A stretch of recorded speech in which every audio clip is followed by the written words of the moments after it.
they can avoid those deadly Alliance 5v5s. Yeah, and you know, Henry, he is going to be, if I'm not mistaken, it was a swap in terms of the roster here. We have seen Nuts play, and of course, do correct me if I'm wrong on that. So he might just be altering the gameplay styles of Bigetron Esports. Now that we are already jumping in towards the picks and bans, it's an interesting Braum ban, and of course, Braum has been the most solid pick heading in towards the support role, and Rengar, surprisingly, will be banned away from Shinsekai. We are getting confirmation that it will be Henry playing mid lane for Bigetron. You may have seen Nuts play yesterday. Nuts is, at least according to the rosters we were given, the substitute mid laner. So we're on the main roster now. They're so it taking wasn't off the the final training form legs. yesterday. Yeah. That's good to know.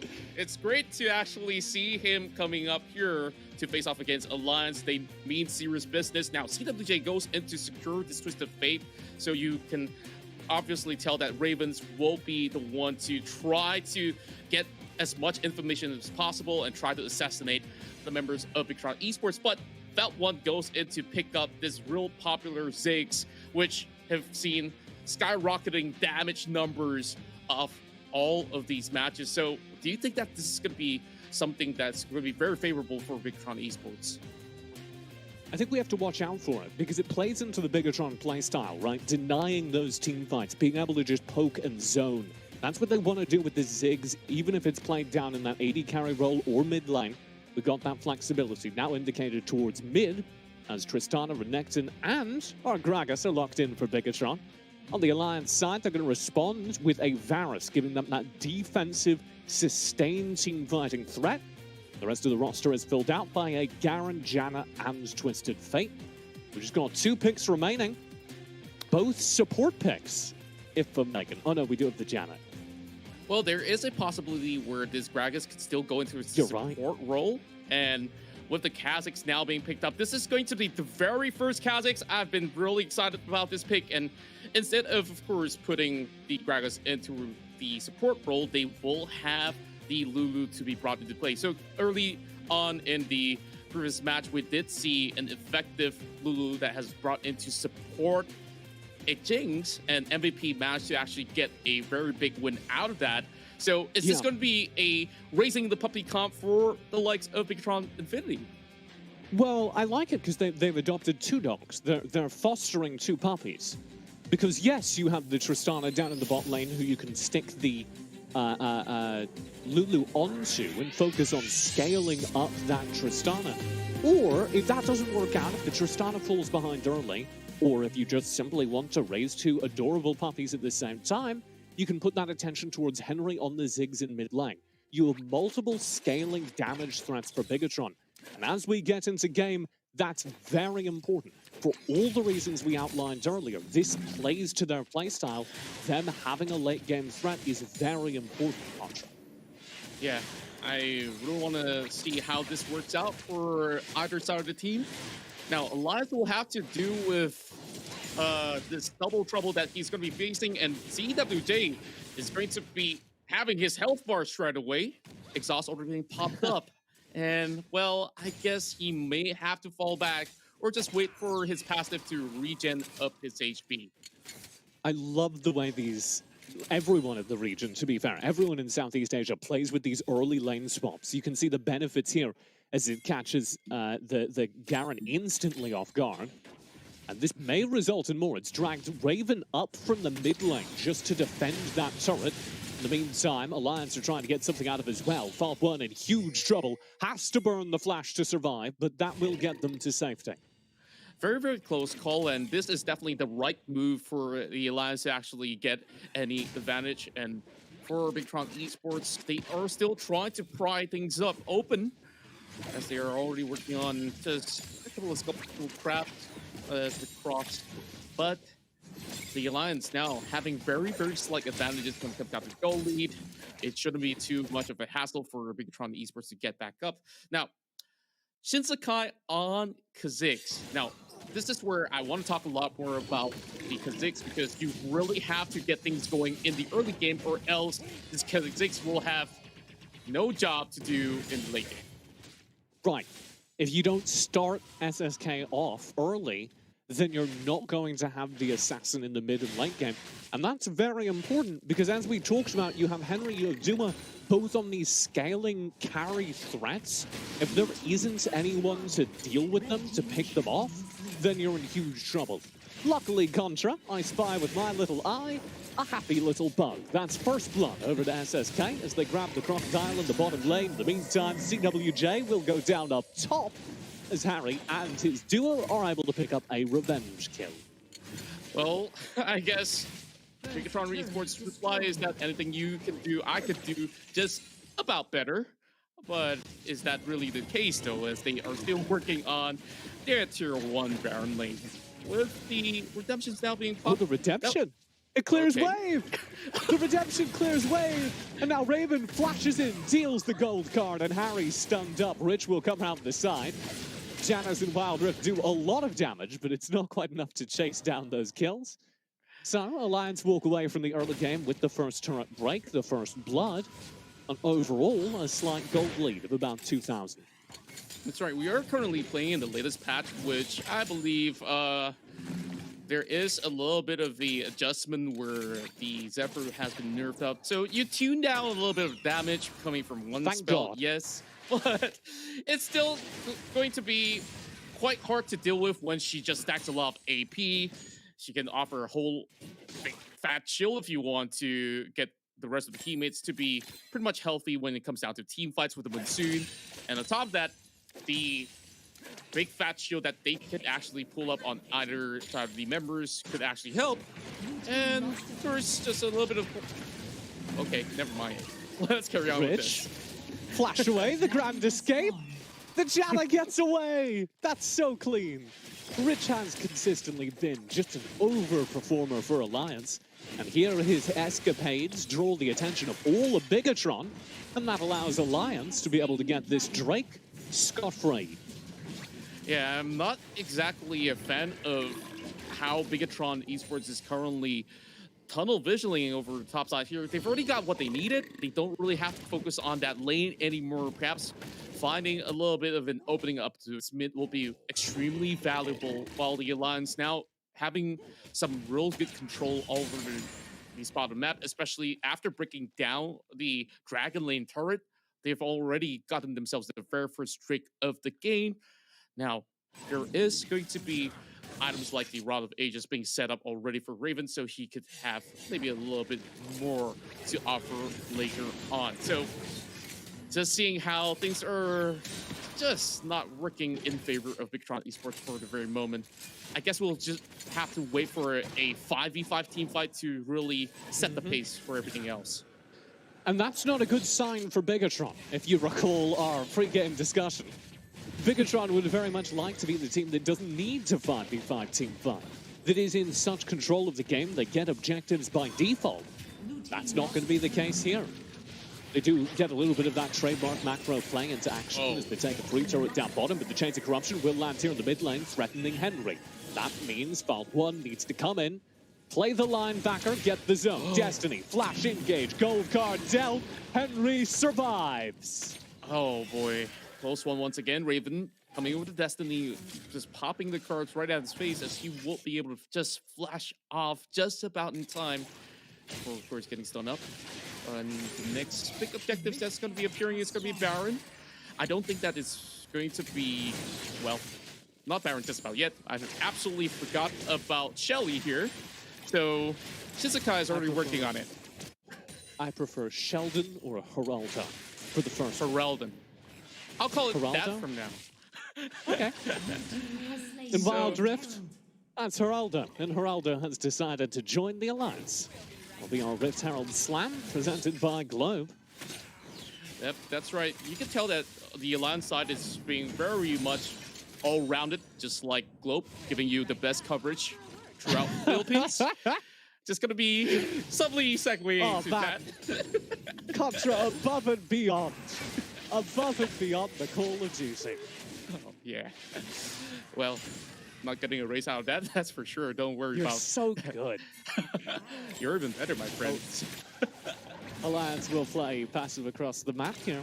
And this is the right call. This is where I get a little bit worried for Alliance, because they're in such control of this game. An Alliance that played earlier in this tournament, that lost games to teams like Amihan, might get a little too frisky here. Take silly team fights and throw away their lead. But I think we can see kind of the maturation of Alliance even over the 2 games they've played already in this tournament, getting a little more respectful of their opponents, realizing that they need to save their team fight power, their gold advantage, for this next drive. Yeah, I'm just looking at the way that Alliance is building. This piercing arrows coming in from Golden Fit has been taking a whole lot of health bars out of Bigetron Esports so far, and that sometimes renders Bigetron unable to actually join team fights even. Now Raven's going up front with the gold card, and this might just be a big fight that may erupt for the next streak, which is the Infernal Drake. There is ward and vision on the Drake for Bigetron. They've arrived at a decent amount of teamfight power. Watch out for what Tristana and Ziggs can do now in this teamfight. There's that Rift Herald summoned in the mid lane by Alliance, trying to force Bigetron to choose between catching that Rift Herald and playing for the teamfight around the Drake. Bigetron are going to try and do both, and this leads Henry out to dry. Oh, the intercept! Control leads the chains of corruption. Body blocking for his carry, and that buys space. The 6 Mega Furibot will come through. It does not find the kill, and Henry will go down on the chase. As CWJ dives the front line. Raven now joins way far back behind the turret, still finding the kills. CWJ for more. Bigetron are slaughtered around the mid-tier 1. Woo-hoo-hoo! That was a perfect masterclass on how you want to set positioning straight, and the Alliance managed to actually reap the rewards, taking down 4 and also the Drake with it. And you just saw Raven, he instead not choose to dive in all the way towards the deep jungle. He went in towards the blue side, and he still gets the vision. And that chain of corruption landed perfectly onto Henry, and eventually they got caught up as well. Now, it doesn't look all too good for Bigetron Esports right now. They just have to wait out till they get all these big items for the Ziggs as well as the Tristana. So things are going really good. SSK doing such a phenomenal job alongside with Raven. And of course, you got to give credit to Rich as well, Golden Feet. So Bigetron now have a problem, which is they have a late game scaling composition. And I'm looking at the clock at the top of the screen, Contra, and I don't believe they're getting to the late game. This means they've kind of got to contest this Baron. Otherwise, they may be put out of the game before their Tristana Ziggs can bring them back into it. I have to agree with that, as there is no vision being set in stone from Bigetron Infinity, as they look to just stash up a little bit more gold. Shinsekai's going to be moving up top, though. Not impossible for him to hop in all alone. That's where the rest of the lines will be backing him up, going for all these deep invades already. Now, marching in towards mid. The Renekton is too far away. He's not going to be having the teleport enchantment as well. Still having the Mercury's not upgraded, as he's already looking for that Cerberus. All of Alliance were just in that tiny bush, all waiting for Bigetron to walk up to them. Not the most proactive play on the map, but they've got the time, and if they found the pick, then it would have been a free Baron. Yeah. Unfortunately, Bigetron are not the teenagers going to the cabin in a horror movie, and so they check the bush. Well, sometimes you just gotta be a little bit more opportunistic and just hope for the best case scenario, for sure. Alliance just playing it slowly. I guess that what they could and should have done is to threaten with maybe a Baron bait right now, just to hit a couple of HP bars off, and they can actually afford to soak it right in, because if anything goes wrong, there is always the Monsoon to just recover the health bars off. They're doing it again. Yeah. Another Death Rush being set into place, and I guess they will be spot on. Yeah. Control walking into the bush first. Let's get behind me. I'll check the bush. Control leads the way again, stunning up SSK. Unfortunately, CWJ is equally tanky and just steps up to the front lines. There's Dua showing up with the damage. Unfortunately, you've got Raven round the side, able to equalize, even trading so far. Monsoon from Rich saves the life of CWJ, who's still incredibly low, but not so low they can't finalize that as Half1 runs way too aggressive into the front lines and will go down. Bigetron lose the key frontline carry, and that should open things up for Alliance, who instantly start the Baron. This is warded. Can Raven stop the steal attempt? Out with the gold card. Oh, he's just gone! Instantly deletes Harry. That's the Lulu off the map. This Baron's still up. Alliance paused on the take. Henry over the wall, control here with a smite. Baron temporarily resets, and that's enough for Alliance to back away. That is messy. Very, very messy. I definitely think that Alliance could have actually handled it a little bit better, and Bigetron Esports actually did a very good job by juggling with the pressure. They start off with control, going for the body slam, and later on, Half1 goes right in just to try to test whether or not will Alliance actually commit, but he kind of overextended for a little tad bit, and he was the first one to fall. Control did decently well just to make sure that he doesn't have too much of his health bar depleted, or else Alliance will immediately just commit to that Baron takedown. Yeah, really, really well played by Control overall. I think we should give huge props for that fight, as you were. Here's my question for you, though, Contra. How do Alliance take this Baron now? Can they just walk up and auto-attack it? Not really the case, as you can tell that they don't exactly have the ideal attack speed right now, as Golden Field is going for more of a build that's coming in for his Varus. He needs to act for the Alliance. They just have to settle with the wave pressures coming right in, and that's when they actually pushed out the wave. Then perhaps they will be able to get a little bit more spacing for this Baron overall. Now, Bigetron Esports playing extremely safely, and things might just actually get better from the late game onwards, but Control knows that they are already starting on the Baron once more. Riven now going in. Raven for the front lines again. Doesn't find the kill. This is so awkward. Alliance cannot do this Baron, and they keep trying. They need a fight. And like we talked about, Bigetron are a team that's capable of denying them those team fights. And Alliance are a team that's weak to being denied those team fights. Finally, they decide they're not going to get the Baron, so they settle instead for this Drake. The Cloud Drake will be in Alliance's pocket. They're third of the game, but I would argue, Contra, they're no closer to closing this. Yeah, and just note for the fact that the time is ticking for the Alliance. The power spike is already falling off if it hits the 20-minute mark, and by then, Kha'Zix will have a more difficult time finding anybody to assassinate, and especially when Dewa does have the exhaust available. So, diving straight for it with that, you also have Harry that could easily pop in the Wild Growth just to get a little bit more health bars and maybe, just maybe, knocking some of these members up. So, just looking forward to what the next team fight really will look like for the Alliance from there, because the only way they could actually get advantages is through pickoffs after pickoffs. It's like how they have set one up over on that mid-side dive that we have seen before securing one of the Drakes that we've had for the Inferno. All right, here we go. Take 5. This time's the charm.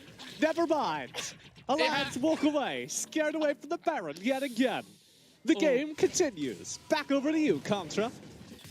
Thank you very much. I guess we'll have maybe take 7 or 8 for That one's gonna be it. And finally, Bigetron Infinity has been able to take down the turret with ease with the satchel charge coming from the Ziggs. And the longer this game goes, like, the more that's gonna happen. Bigetron will eventually just win this game because they have Ziggs Tristana. I definitely think that this Tristana is gonna be a very huge threat to them in towards those team fights later. He's already skilling off the charts the moment that he gets his 4th core item. Now already having the static shift alongside with the Blade of the Rune King, Infinity Edge, and the next item that he's probably going for is going to be the Mortal Reminder. Now, Usually, we tend to see many of all these marksmen to start off with the executioners first, but then again, you don't really have anybody other than CWJ here that, you know, relies on some of all these regeneration rates. But here comes his time. Ooh. A deep dive. CWJ into the front lines, and they chain down Control, but Control just does not die. In fact, nobody does. But Alliance feel they have the space to really, this time for sure, attempt the Baron. Yeah. 1,000 HP, now down to 5,000. They're burning it. And it's good zone from Control and Rich, Golden Feet, sorry, and Rich. That's keeping everyone away. Finally, pop one right up at the wall. 2,000 HP on the Baron. Herring over the wall. Oh, they got Control. There's no attempt to steal. There's no way to steal. A triple kill to Golden Feet. Able to get Control as he's diving over the wall. And that will finally give Alliance the kills they need and the Oppo Baron power play. Not only do they have the Oppo Baron power play, there is also the Oppo team. Oh my God. And I believe this might just be game over for Bigetron Esports as they will march through the mid lane. So at least we got the Baron out of the way already with the multiple ticks, and Alliance now will get themselves a win. A hard-fought win for Alliance. Bigetron demonstrating in that late game some of what we said they would be able to bring to a late game situation. They are a careful, calculated team, and they put that game on pause. Alliance eventually were able to get past them, though, just through sheer team fighting, mechanical power, and that's also what we always said they have. This is a team you've got to watch out for, as they